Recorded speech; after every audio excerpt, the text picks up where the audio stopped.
آج ہم اپنے اسلامی جمہوریہ پاکستان اور پاک سرزمین کی بات کریں گے، اور پاکستان کے بعد اپنے ہر ایک پاکستانی کے لیے بات کریں گے، اور اس سے بھی بڑھ کر ہم سب مسلمان آپس میں ایک ہیں۔ آج ایک پارٹی کا شخص شہید ہو رہا ہے تو دوسری پارٹی کا کارکن اٹھ کر کہے گا اب مزہ آ رہا ہے۔ آج ایک پارٹی پر اگر ظلم ہو رہا ہے تو دوسری پارٹی کے لوگ اس پر خوشیاں منا رہے ہیں۔ آج اگر کسی فرد پر، کسی شخص پر ظلم ہو رہا ہے تو دوسرا شخص اس پر خوشی منا رہا ہے۔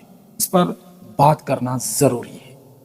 یہ ظلم سراسر ظلم ہے، تو یہاں پاکستانیوں کو چاہیے کہ ہر قسم کی فرقہ بازی سے بالا تر ہو کر اور ہر قسم کی سیاسی جماعتوں سے بالا تر ہو کر انسانیت کی بنیاد پر، پاکستانی ہونے کی بنیاد پر، مسلمان ہونے کی بنیاد پر ایک دوسرے کے ساتھ کھڑے ہوں۔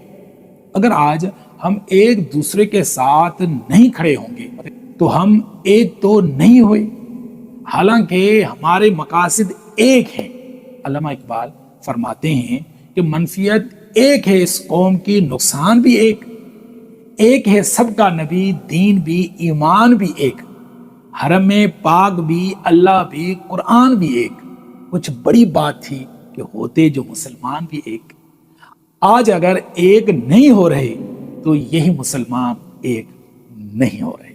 آج اگر ایک نہیں ہو رہے تو یہ پاکستان ایک نہیں ہو رہا۔